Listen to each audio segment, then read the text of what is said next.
বিশ্ব বাংলায় আমন্ত্রণ, কাজী সাইদ আছি আপনাদের সঙ্গে। শুরুতেই সংবাদ শিরোনাম। সিলেট থেকে সরাসরি মদিনার উদ্দেশ্যে হজ ফ্লাইট শুরু। প্রথম যাত্রায় বাংলাদেশ বিমানের ফ্লাইটে গেলেন 408 যাত্রী। সুবিচার ও সাম্যের রাষ্ট্র গঠনে 31 দফা বাস্তবায়নের বিকল্প নেই বললেন যুক্তরাজ্য বিএনপির সভাপতি এম এ মালিক। গণতন্ত্র প্রতিষ্ঠার আহ্বান। এবং সংযুক্ত আরব আমিরাতে সাফল্যের সাথে এগিয়ে যাচ্ছেন প্রবাসী বাংলাদেশি উদ্যোক্তারা। নিজ প্রতিষ্ঠানে কর্মসংস্থানের ব্যবস্থা করছেন স্বদেশীদের।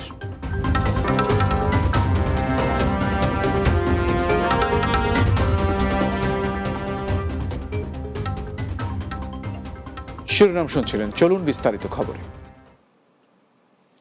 সিলেট থেকে এই মৌসুমের প্রথম হজ ফ্লাইট সরাসরি মদিনার উদ্দেশ্যে যাত্রা শুরু করেছে। সিলেট থেকে মোট 2700 জন হজ যাত্রীর মধ্যে প্রথম পর্যায়ে 408 জন যাত্রী নিয়ে সিলেট থেকে যাত্রা শুরু করে বাংলাদেশ বিমানের প্রথম ফ্লাইট। বিমান কর্তৃপক্ষ বলছে, গত বছর থেকেও এ বছর এর হজ যাত্রা আরো সহজ ও নির্বিঘ্ন করতে আন্তরিক প্রচেষ্টা অব্যাহত রয়েছে। সিলেট থেকে পাঠানো প্রতিবেদন জানাচ্ছেন মাহমুদ রুবেল। পবিত্র হজ পালনের উদ্দেশ্যে সিলেট থেকে সরাসরি মদিনার উদ্দেশ্যে যাত্রা শুরু করেছে বিমান বাংলাদেশ এয়ারলাইন্সের ফ্লাইট। বুধবার বিকেল 5:30টায় সিলেট থেকে সরাসরি মদিনার উদ্দেশ্যে রওনা হয় হজ যাত্রীদের বহনকারী প্রথম ফ্লাইটটি। খুব ভালো লাগছে, আমরা একটা সুযোগ পাইছি। আল্লাহর দরবারে শুকরিয়া। আর যারা অ্যারেঞ্জমেন্ট করছেন তাদের সবার কাছে আমরা কৃতজ্ঞ। হজ করার জন্য যাচ্ছি, দোয়া করবেন, উমরা বড় হজ করব এবং সুন্দর, এবারকার ইয়েটা খুব সুন্দর। আপনার আমরা ধন্যবাদ, কৃতজ্ঞতা জানাই বাংলাদেশ বিমান কর্তৃপক্ষের, ধর্ম মন্ত্রণালয়ের। সিলেট থেকে সরাসরি ফ্লাইট চালু হওয়ার পর থেকে এই অঞ্চলের হজযাত্রীরা স্বাচ্ছন্দ্যে মদিনায় পৌঁছাতে পারেন। সিলেট থেকে সরাসরি ফ্লাইট চালু করায় বিমান কর্তৃপক্ষকে ধন্যবাদ জানান ব্যবসায়ীরা। এখানে যারা আমরা স্থানীয় ছাড়া কিন্তু প্রবাসী হাজিও আছেন, অনেকে কিন্তু ইউরোপ, আমেরিকা, কানাডা থেকে এসেছেন। এখানে 2 থেকে 3 ঘন্টার মধ্যে খুব কমফোর্টলি তাদের কাজ শেষ হয়ে যাচ্ছে এবং যারা আসবে তারা কিন্তু আবার জেদ্দা থেকে সরাসরি আসবে। এটা আমাদের সিলেটের জন্য যে 6টা ফ্লাইট দেওয়া হয়েছে, 5টা ফ্লাইট দেওয়া হয়েছে, সেগুলো কিন্তু আমি মনে করি এটা আমাদের জন্য একটা গ্রেট অপরচুনিটি। এবারের হজযাত্রায় পুরোপুরি নির্বিঘ্ন ও সহজ করতে 2700 হজযাত্রী মোট 4টি ধাপে সিলেট থেকে মক্কা ও মদিনার উদ্দেশ্যে রওনা দিবেন বলে জানিয়েছেন সংশ্লিষ্টরা। এই ফ্লাইটে আমাদের 418 জন হজযাত্রী আছেন, ঢাকা থেকে 58 জন আর এখান থেকে 350 জন। এরপরে আমরা 23, 25, 26 এবং 29 তারিখ আমাদের আরও 4টা ফ্লাইট আছে, এটা সরাসরি ফ্লাইট যাবে। এর পরের হজ ফ্লাইটগুলো সিলেট থেকে যেগুলো পরিচালিত হবে সবকটা জেদ্দায় যাবে এবং আরও আজকেরটা ছাড়া আরও 4টা ফ্লাইট অপারেট করবে। সিলেট থেকে প্রায় সর্বমোট 2700 জন যাত্রী যাবে। মদিনার উদ্দেশ্যে বাংলাদেশ বিমান BG 237 ছেড়ে যাওয়ার আগে ফ্লাইটের উদ্বোধন উপলক্ষে বিমানবন্দরে এক অনুষ্ঠানের আয়োজন করে বিমান বাংলাদেশ এয়ারলাইন্স। এ সময় হজযাত্রীদের উদ্দেশ্যে প্রয়োজনীয় নির্দেশনা প্রদান করা হয়। Mahmud Rubel, Bangla TV, news desk. সুবিচার ও সাম্যের রাষ্ট্র গঠনে বিএনপি ঘোষিত 31 দফা বাস্তবায়নের বিকল্প নেই বলে জানিয়েছেন যুক্তরাজ্য বিএনপির সভাপতি এম এ মালিক। সিলেটের রাষ্ট্র সংস্কার 31 দফার পক্ষে প্রচারণা ও গণসংযোগ চলাকালে এসব কথা বলেন তিনি। এ সময় তিনি নিজ এলাকা সিলেটের দক্ষিণ সুরমায় দলের পক্ষে প্রচারণা ও জনসংযোগ করেন। চিকিৎসা শেষে দেশে ফেরা সাবেক প্রধানমন্ত্রী ও বিএনপি চেয়ারপারসন বেগম খালেদা জিয়ার সাথে দেশে ফেরেন এম এ মালিক। পতিত আওয়ামী লীগ আমলে দেশে আসতে না পারার কষ্টের কথা জানিয়ে তিনি বলেন, গণতন্ত্র পুনঃস্থাপনের জন্য এই দেশে বিএনপির বিকল্প নেই। 15 বছর গ্যাপ ছিল, যদিও আমি এই জন্য অ্যাপোলোজাইজ, বিকজ আমি চাইলেও আমি আসতে পারতাম না, পারিও নেই, আমার পাসপোর্টও দেয়নি সরকার। তো এখন ইনশাল্লাহ আসছি।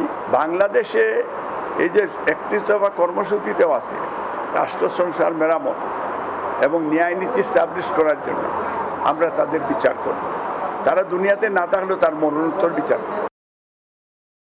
এবার দুবাইয়ের গল্প।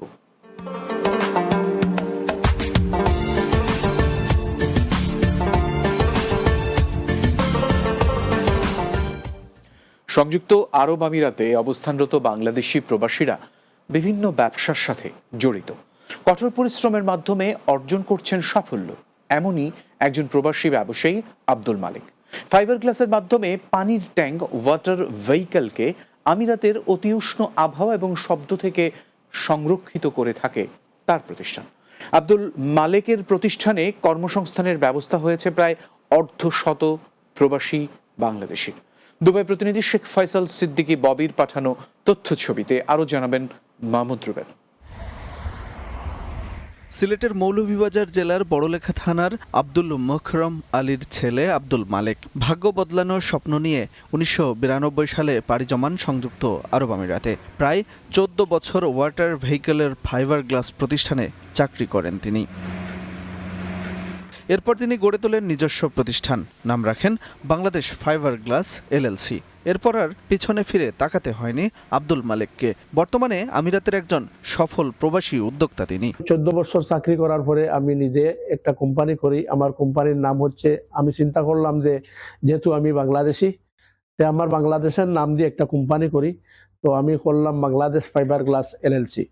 জিপসান জিআরসির মাধ্যমে কার পার্কিং ও বিল্ডিং ডেকোরেশন ছাড়াও ফাইবার গ্লাসের মাধ্যমে পানির ট্যাঙ্ক, ওয়াটার ভেহিকেলকে আমিরাতের অতি উষ্ণ আবহাওয়া, তাপমাত্রা, কেমিক্যাল, বায়ু এবং শব্দ থেকে সংরক্ষিত করে থাকে আব্দুল মালেকের প্রতিষ্ঠান। সেখানে কর্মসংস্থানের ব্যবস্থা করেছেন প্রায় অর্ধশত বাংলাদেশির। ইনশাল্লাহ বিগত 16-17 বছর হচ্ছে আমার কোম্পানির।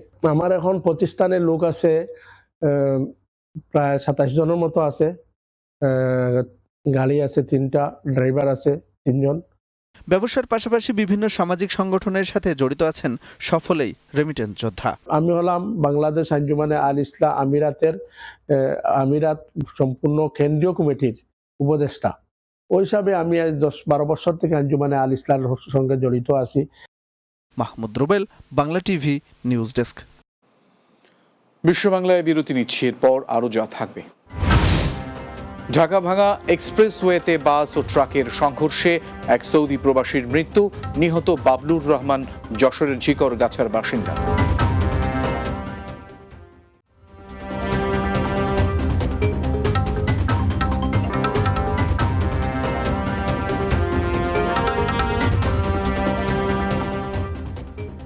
বিরতির পর বিশ্ব বাংলায় আরও একবার স্বাগত। ঢাকা ভাঙা এক্সপ্রেসওয়ের মাদারীপুরের শিবচরে ঢাকাগামী বাসের সাথে পণ্যবাহী একটি ট্রাকের সংঘর্ষে বাবলুর রহমান নামে এক সৌদি প্রবাসীর মৃত্যু হয়েছে। এক্সপ্রেসওয়ের শিবচরের মোল্লার বাজার সংলগ্ন এক্সপ্রেসওয়ের ঢাকাগামী লেনে এই দুর্ঘটনা ঘটে। নিহত বাবলুর রহমান যশোর জেলার ঝিকরগাছা উপজেলার মুকুন্দপুর এলাকার মোহাম্মদ আলীর ছেলে। শিবচর হাইওয়ে পুলিশ ও স্থানীয় সূত্রে জানা গেছে, যশোর থেকে সেন্ট মার্টিন পরিবহনের একটি বাস ঢাকার উদ্দেশ্যে ছেড়ে আসে। বাসের এসিতে সমস্যা দেখা দিলে সকালে এক্সপ্রেসওয়ের শিবচর উপজেলার মোল্লার বাজার সংলগ্ন সড়কের কাছে বাসটি পার্কিং করে রাখে চালক। এ সময় বাসটির যাত্রীদের অনেকেই বাইরে দাঁড়িয়েছিল। তখন পেছন থেকে ঢাকাগামী একটি ট্রাক দ্রুত গতিতে এসে বাসটিকে সজোরে ধাক্কা দেয়, আর তখন ট্রাকের ধাক্কায় বাবলুর রহমান নামের এক যাত্রী গুরুতর আহত হন। পরে শিবচর উপজেলা স্বাস্থ্য কমপ্লেক্সে নিয়ে গেলে কর্তব্যরত চিকিৎসক তাকে মৃত ঘোষণা করেন। বার্সেলোনা প্রবাসী বাংলাদেশিদের ঐতিহ্যবাহী ও বৃহৎ সংগঠন অ্যাসোসিয়েশন কুলতুরাল ই ওমানে তেরিয়া দে বাংলাদেশ এন কাতালোনিয়ার পূর্ণাঙ্গ কমিটি ঘোষণা করা হয়েছে। স্পেন প্রতিনিধি লোকমান হোসেন জানিয়েছেন, দেশটির স্থানীয় একটি রেস্তোরাঁয় আয়োজিত অনুষ্ঠানে সভাপতিত্ব করেন সংগঠনের উপদেষ্টা নজরুল ইসলাম। সাবেক সাধারণ সম্পাদক শফিক খানের সঞ্চালনায় নতুন কমিটি ঘোষণা করা হয়। 181 জন সদস্য বিশিষ্ট কমিটিতে সভাপতি হিসেবে রয়েছেন শফিকুর রহমান, সাধারণ সম্পাদক ফয়সাল আহমেদ মোল্লা, সাংগঠনিক সম্পাদক জাফর হোসাইন, এছাড়াও সিনিয়র সহসভাপতি শফিক খান ও সোহেল গাজী, যুগ্ম সাধারণ সম্পাদক মোক্তার হোসেনের নাম ঘোষণা করা হয়। এ সময় অনুষ্ঠানে নবগঠিত কমিটির সদস্যদের ফুলেল শুভেচ্ছা জানান সংগঠনের জ্যেষ্ঠ নেতৃবৃন্দ। ভেনিস বাংলা স্কুল ও ACS ভেনিস ক্লাবের উদ্যোগে মারঘারায় বাংলা স্কুলের যাত্রা শুরু হয়েছে।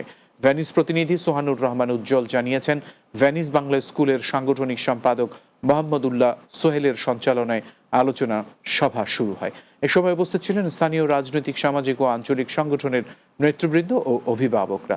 অনুষ্ঠানে বক্তব্য রাখেন মুশাররফ মোল্লা, সৈয়দ কামরুল সরওয়ার, সোহেল আক্তার বিপ্লবী, কামাল হোসাইন সজীব ও রাজিবুল হাসান সহ আরও অনেকে।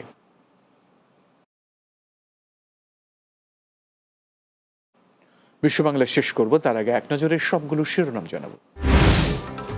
সিলেট থেকে সরাসরি মদিনার উদ্দেশ্যে হাউস ফ্লাইট শুরু। প্রথম যাত্রায় বাংলাদেশ বিমানের ফ্লাইটে গেলেন 408 যাত্রী। সুবিচার ও সাম্যের রাষ্ট্র গঠনে 31 দফা বাস্তবায়নের বিকল্প নেই বললেন যুক্তরাজ্য বিএনপির সভাপতি এম এম মালিক। গণতন্ত্র প্রতিষ্ঠার আহ্বান। সংযুক্ত আরব আমিরাতের সাফল্যের সাথে এগিয়ে যাচ্ছেন প্রবাসী বাংলাদেশি উদ্যোক্তারা। নিজ প্রতিষ্ঠানে কর্মসংস্থানের ব্যবস্থা করছেন স্বদেশীদের। এবং ঢাকা ভাঙা এক্সপ্রেসওয়েতে বাস ও ট্রাকের সংঘর্ষে এক সৌদি প্রবাসীর মৃত্যু। নিহত বাবলুর রহমান যশোরের ঝিকর গাছার বাসিন্দা।